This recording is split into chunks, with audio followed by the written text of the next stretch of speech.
सुन लो, Einstein का एक driver हमेशा उनके साथ रहता था। वो जहां जाते, जिस लेक्चर में, जिस सेमिनार में, जिस कॉन्फ्रेंस में, हमेशा उनके साथ रहता था। एक दिन उसने आइंस्टाइन साहब को बोला कि सर, आप जो भाषण, जो लेक्चर या जो भी कुछ बोलते हैं, मैं सब कुछ बहुत गौर से सुनता हूं और मैंने आपका वो सब लेक्चर याद कर लिया है। आप अगर कहीं बोलेंगे तो मैं वो बोल भी सकता हूं। तो एक दिन आइंस्टाइन उनसे बोले, ड्राइवर साहब से बोले कि सुनिए ना, कल हम लोग जहां जा रहे हैं वहां पर लोग मुझे चेहरे से नहीं जान रहे हैं। उस सेमिनार में मेरे जगह पे आप ही भाषण दे दीजिए और मैं आपके जगह पे जाके बैठ जाऊंगा। मतलब मैं ड्राइवर की जगह बैठ जाऊंगा, आप जाके भाषण दे देना। अगले दिन लोग सेमिनार में गए, भाषण स्टार्ट हुआ और वो ड्राइवर जैसे आइंस्टाइन साहब बोलते थे, बिल्कुल डिट्टो सेम टू सेम बोलता चला गया। बहुत लंबे समय तक बोला, लोग तालियां बजाने लग गए।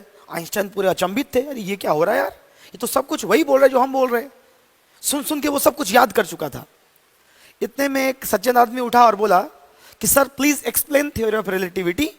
मैं थ्योरी ऑफ रिलेटिविटी को अच्छे से नहीं समझ पाया हूं। वो जो उनका ड्राइवर था, उनका चेहरा देख करके आइंस्टाइन साहब टेंशन में आ गए। अत्ता तुझी फसला रे फसला, अब तो ये गया। भाई थ्योरी ऑफ रिलेटिविटी ड्राइवर कैसे बता पाएगा? मानता हूं कि वो सारे लेक्चर सुनता है, लेकिन बहुत टेक्निकल चीजें हो गई। तो आइंस्टाइन का ड्राइवर तपाक से बोला उस आदमी को जिसने क्वेश्चन पूछा था, अरे यार, इतनी छोटी सी चीज आप नहीं जान पा रहे हो? इतनी सी छोटी सी चीज मैं आपको बताऊंगा, वो रहा मेरा ड्राइवर बैठा, उससे पूछ लीजिए आप, वो आपको बता देगा। आइंस्टाइन साहब उठे और उसको बता दिए। पूरा सभा भी चौंक गया, अरे यार इसका ड्राइवर इतना जानता है। तो थीम ये है कि जो ड्राइवर आइंस्टाइन साहब के साथ रहा, वो आइंस्टाइन साहब के साथ रहते रहते उनकी संगति से इतना बुद्धिमान हो गया। हम लोग कैसे लोगों के साथ रहते हैं, हमारी संगति कैसे लोगों के साथ होती है, ये बड़ा इंपॉर्टेंट है, बहुत इंपॉर्टेंट है। आप अगर 4 अच्छे लोगों के साथ रहोगे तो आपके बिहेवियर में वो चीज शो होगा। आप जैसे लोगों के साथ रहते हो, एक कहावत भी कही गई है कि आप जिन 5 लोगों के साथ रहते हो, उन 5 का एवरेज, औसत हो जाते हो। तो अपने संगति को सही चुनिए आप। संगत से गुण आते हैं, संगत से गुण जात। अगर तुम सही लोगों के साथ रहोगे तो सही क्वालिटीज तुम्हारे अंदर आएंगी, सही स्किल्स तुम्हारे अंदर आएंगी और वो चीजें तुम्हें लाइफ में आगे लेकर के जाएंगी।